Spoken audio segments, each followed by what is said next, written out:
Le monde entier suit avec anxiété, mais avec sang-froid, le cours des événements. Les Parisiens attendent avec impatience les éditions successives des journaux. Dans les églises, dans les temples, dans les synagogues, les fidèles prient pour la paix.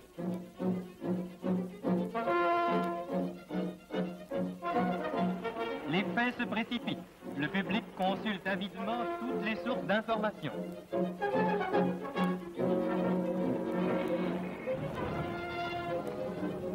À Londres, même atmosphère. L'attention est fixée sur le gouvernement. Des décisions capitales vont être prises dont dépend peut-être le sort de millions d'existants.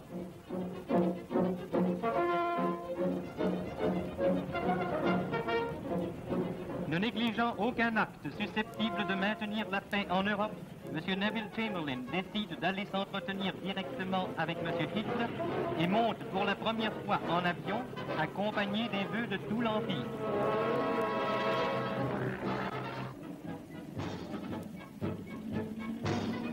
À Berchtesgaden, dans les Alpes bavaroises, le Führer reçoit le Premier ministre anglais au bas du perron de sa villa.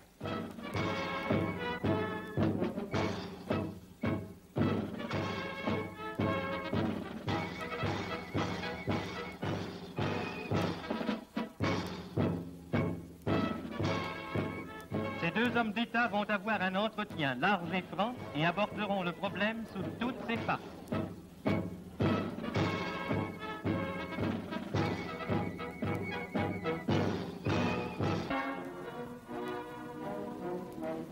De retour en Angleterre, M. Chamberlain, très entouré, déclare qu'il va communiquer au roi et au cabinet les propositions allemandes.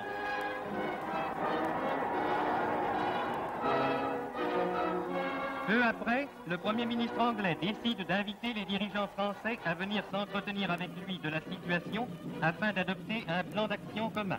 Messieurs Édouard Daladier et Georges Bonnet, sur lesquels pèse une responsabilité redoutable, s'embarquent au Bourget à bord de l'avion bloc bimoteur Numerone Gascogne piloté par Durmont. Le temps, beau au départ, se bouge bientôt. Une fois de plus, la radiogoniométrie permettra un atterrissage impeccable. Tandis que les ministres français et britanniques examinent les données du problème, à Trieste, M. Mussolini débarque du contre-torpilleur Camicianera et se rend sur la place de l'Unité, où une foule compacte et les organisations fascistes sont massées. Parlant du haut de la tribune, dont la décoration symbolise deux immenses gouvernails de navires, le Duce, dont le discours est très attendu, loue le geste de M. Chamberlain. Il souligne que l'Italie souhaite une solution pacifique du problème, il en demande un règlement rapide et affirme qu'éventuellement la place de l'Italie est déjà choisie.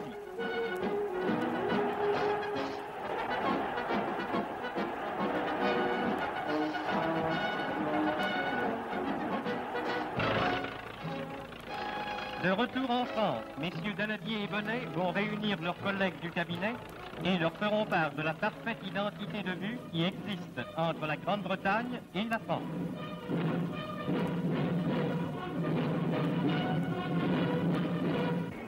Après ces heures fiévreuses, la tension nerveuse décroît peu à peu. La population parisienne, qui avait fait preuve d'un calme et d'un sang-froid remarquable, apprécie cette détente. Il semble impossible que de tous les efforts déployés par des dirigeants responsables, animés d'un même désir de justice, ne surgisse pas un renouveau de sécurité internationale, de concorde sociale et de paix. Avec le mois d'août 1938, la France connut les plus beaux jours de son été. Parmi les rires et les jeux, chacun oubliait les soucis d'une année de travail.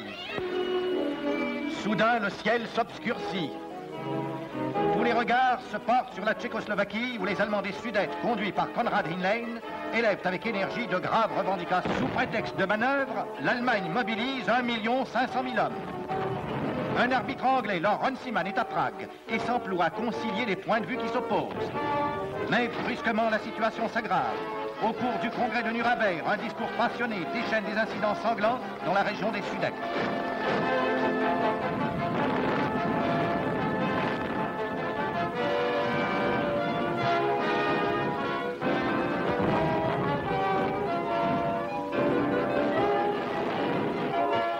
Ces incidents entraînent immédiatement des répercussions alarmantes.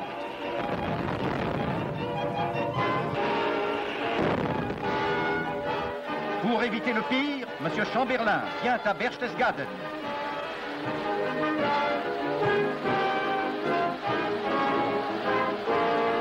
À son retour, il reçoit le président du Conseil français, M. Georges Bonnet. Un plan de paix est élaboré et les nuages qui pesaient sur l'Europe semblent devoir se dissiper. M. Chamberlain se rend à Godesberg pour régler l'application du plan franco-anglais accepté par Prague. Mais l'espoir des peuples est trompé. De nouvelles difficultés, de nouvelles exigences surgissent.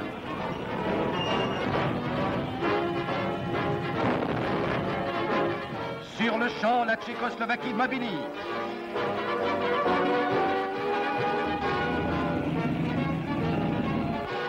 La France mobilise. L'Angleterre mobilise. Et de nouveau, l'orage s'élève plus menaçant que jamais.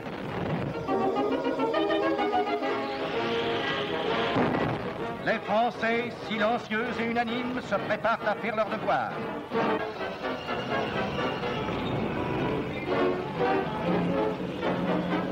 Cependant, la situation empire d'heure en heure. Toutes les capitales manifestent pour ou contre la Tchécoslovaquie.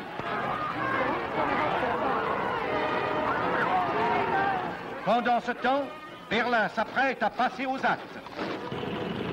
Messieurs Daladier et Bonnet retournent à Londres. L'Angleterre prépare la défense passive. Et la Home Fleet appareille pour une destination secrète. Paris prend ses suprêmes mesures de sécurité. L'irréparable va-t-il s'accomplir?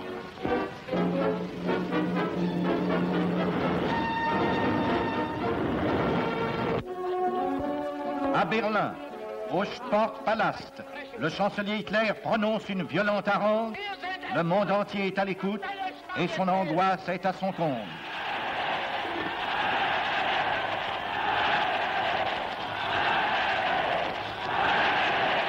Ich habe Herrn Benesch ein Angebot gemacht. Es ist nichts anderes als die Realisierung dessen, was er selbst schon zugesichert hat. Er hat jetzt in seiner Hand Frieden oder Krieg. Er wird entweder dieses Angebot jetzt akzeptieren und den Deutschen endlich die Freiheit geben, oder wir werden diese Freiheit uns jetzt holen.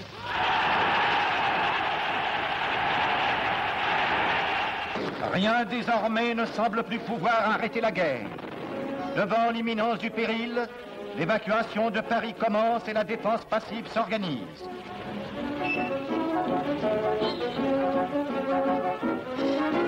Cette crise, qui s'aggrave depuis plusieurs semaines, a maintenant porté à son paroxysme l'inquiétude et la nervosité des peuples.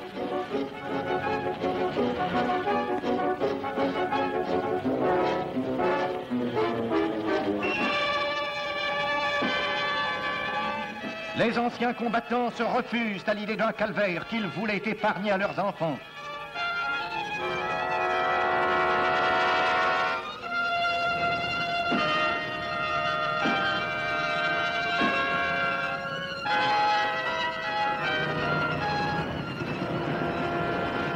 Pour la seconde fois, la voix du président Roosevelt s'élève. Elle adjure le chef de l'Allemagne de régler pacifiquement ce conflit. Cette intervention arrêtera-t-elle la guerre en marche?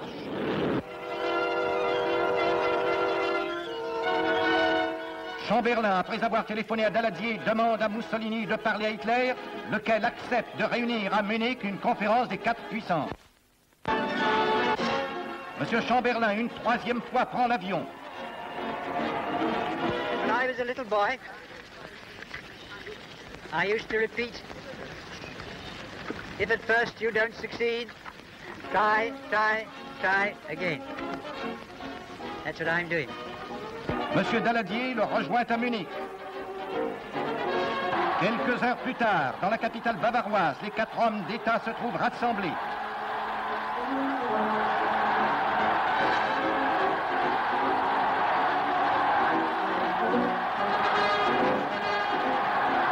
Avant de recevoir les présidents anglais et français, les deux dictateurs se concertent.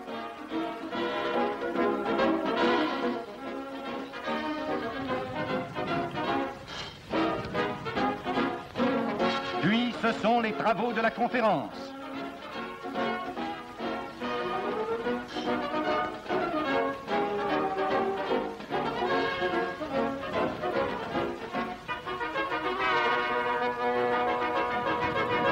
Enfin, à 1h35 du matin, un accord est signé par les 4 hommes d'État.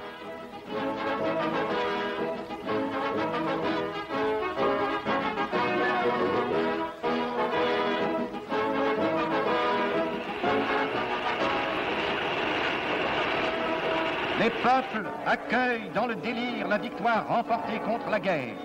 Les hommes d'État rentrent en triomphateurs. À Florence, Mussolini rend compte au roi Victor Emmanuel de sa mission. Puis le peuple romain lui fait une chaleureuse réception.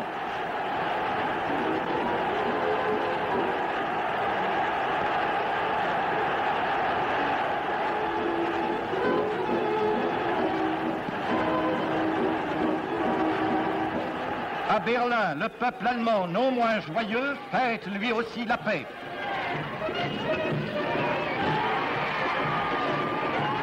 À sa descente d'avion, M. Chamberlain annonce au peuple anglais l'heureuse issue de ses efforts et que la voie est ouverte en anglo-allemand.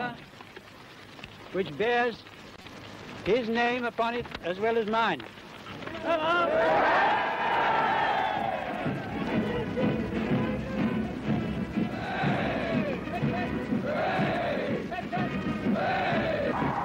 Le premier Britannique et Mme Chamberlain sont reçus par les souverains au palais de Buckingham.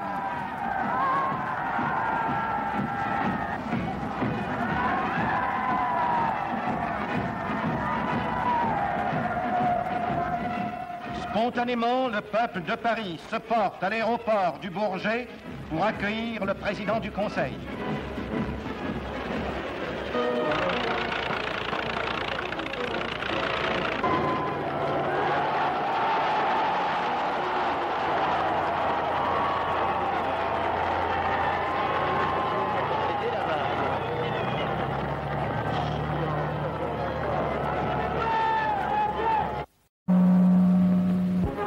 À Paris, les députés font leur rentrée pour entendre M. Édouard Daladier faire le compte-rendu des accords conclus à Munich par les représentants des 4 grandes puissances. L'Assemblée acclame l'exposé du président du Conseil qui a obtenu 535 voix contre 75. L'envoi d'un ambassadeur à Rome est une des conséquences de ces accords. C'est M. François Poncet, actuellement représentant de la France à Berlin, qui est désigné pour se rendre dans la ville éternelle.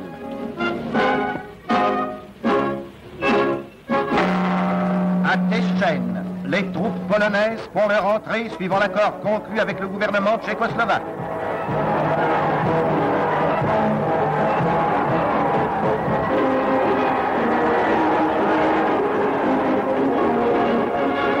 Les nouvelles autorités sont chaleureusement accueillies par la population polonaise.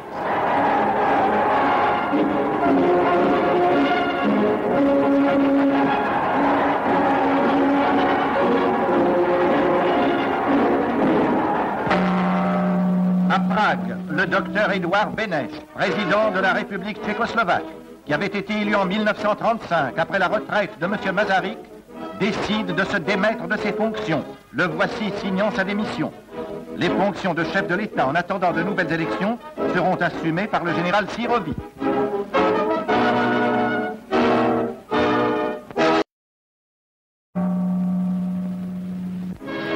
La population de Polica, qui est presque exclusivement tchèque, fuit avant l'occupation de la ville par les Allemands. Les administrations déménagent également, donnant ainsi un caractère officiel à cet exode général. Les troupes allemandes sont précédées par leur service de propagande. Vêtements et vivres sont distribués aux populations qui n'ont pu fuir.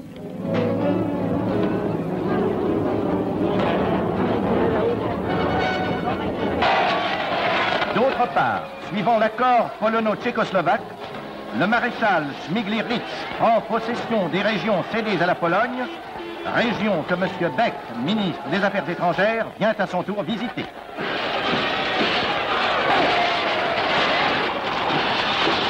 Les troupes polonaises font leur entrée à Friedstadt.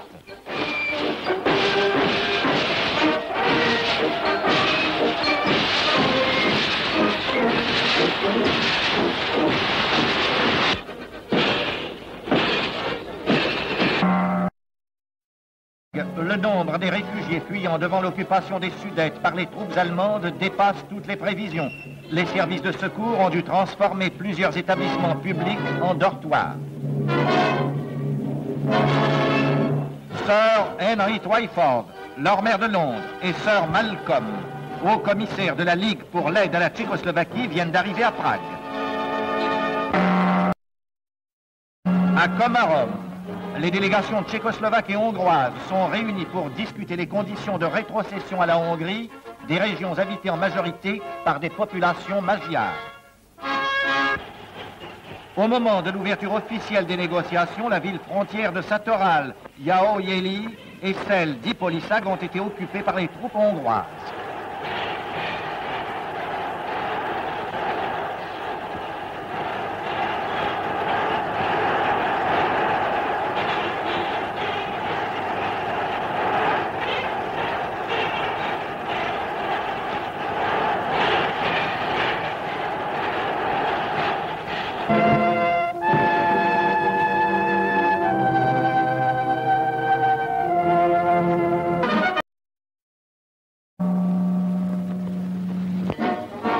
Au Congrès radical socialiste à Marseille, M. Édouard Daladier, président du Conseil, a prononcé un grand discours.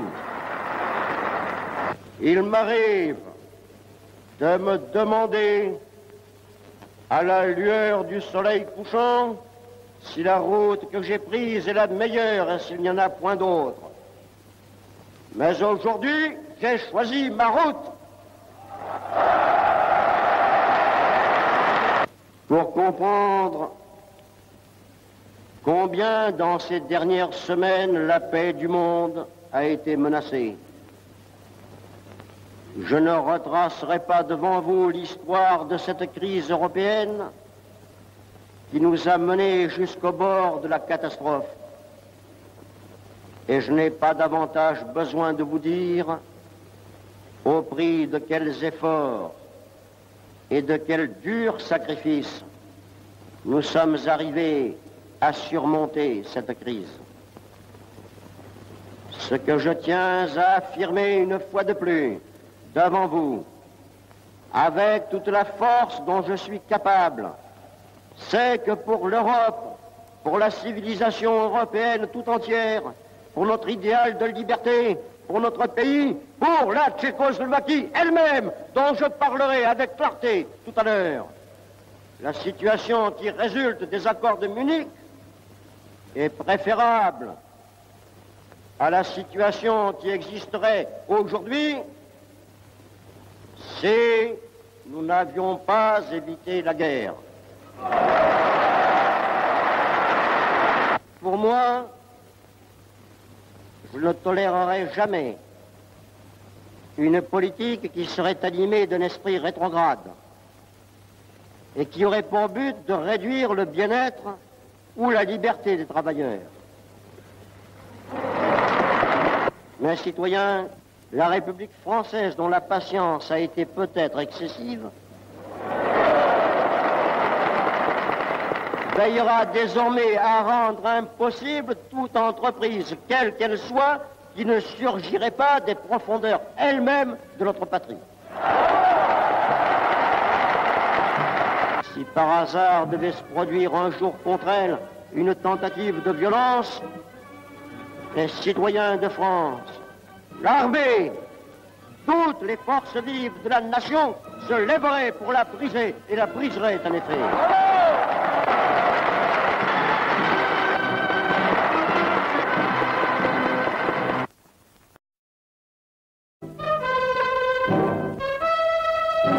Le 29 septembre dernier, l'accord de Munich, paraphé par les gouvernements français, anglais, allemands, italiens, terminait la crise extrêmement grave que le problème des Sudètes avait ouverte en Europe. Devant le principe du droit des Sudètes à disposer d'eux-mêmes, invoqué par M. Hitler, la France et l'Angleterre s'inclinaient. La Tchécoslovaquie consentait à l'amputation de son territoire et l'Europe prenait acte des assurances données par le Führer. On se rappelle avec quelle allégresse tous les peuples accueillirent la paix retrouvée.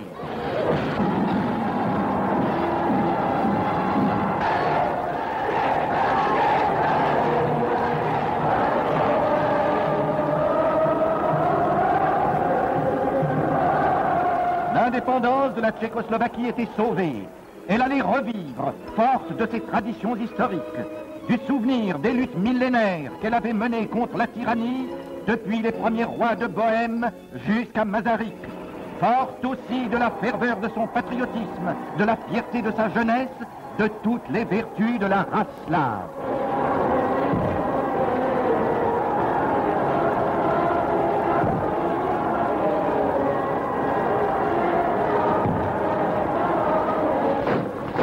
Mais soudain,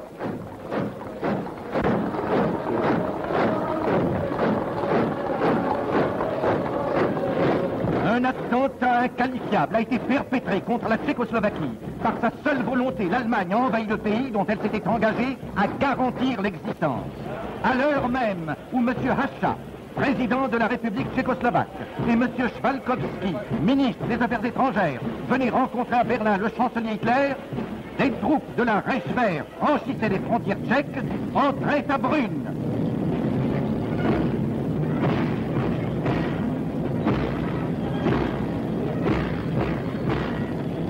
Puis, elles atteignaient Prague.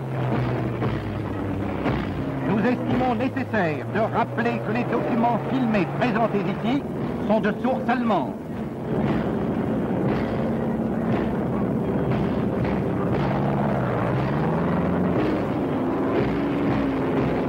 Et cependant, le 12 septembre dernier, M. Hitler avait dit « Ce que les Allemands demandent, c'est le droit des peuples à disposer d'eux-mêmes ». Le 26 septembre, M. Hitler avait dit « Le problème des Sudètes est notre dernière revendication territoriale en Europe ». Au cours du même mois, M. Hitler avait dit « Nous ne voulons pas des Tchèques dans le Reich ». Le 16 mars, au mépris de sa parole, M. Hitler entre à Prague.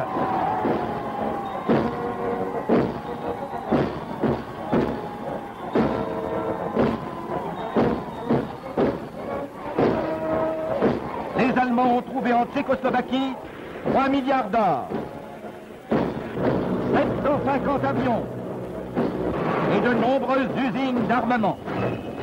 Dans le même temps, les troupes hongroises ont pénétré dans l'Ukraine carpatique et occupé la totalité de ce territoire.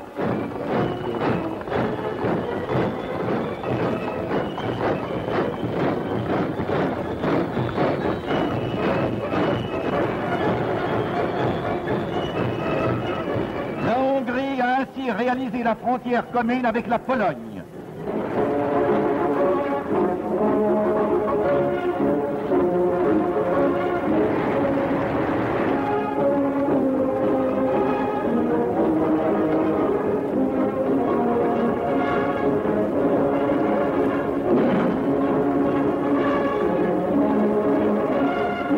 Cette frontière a pour but d'enrayer le mouvement séparatiste ukrainien que l'Allemagne favorisait dans l'espoir de ressusciter artificiellement une grande Ukraine susceptible d'entraîner la dislocation de la Pologne, de la Russie et de la Roumanie.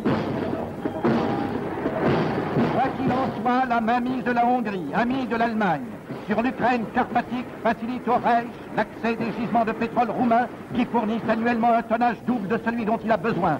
Cette région constitue également l'accès aux riches terres sablées de l'Ukraine soviétique qui pourrait devenir le grenier de l'Allemagne.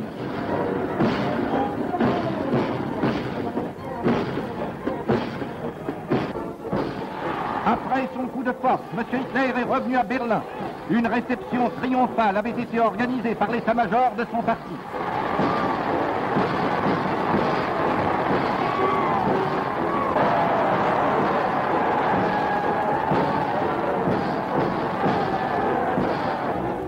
Devant l'immensité du péril, toutes les nations libres réagissent avec une extraordinaire fermeté. Hôte des États-Unis, M. Edouard Beneš nous déclare. Today can tell which way the European development may go.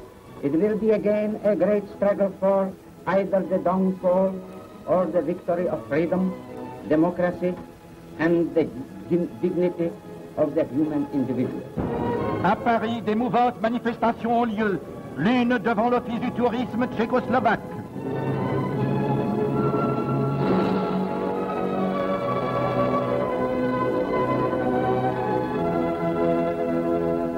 L'autre cérémonie, au Père-Lachaise, devant le monument élevé à la mémoire des volontaires tchèques et slovaques morts pendant la Grande Guerre pour l'indépendance de leur patrie. Les Français, n'acceptant pas la violence faite aux plus faibles, prennent part à la douleur de 11 millions d'amis et partagent leur espoir. Comme les corps, les États peuvent mourir, comme les âmes, les nations survivent.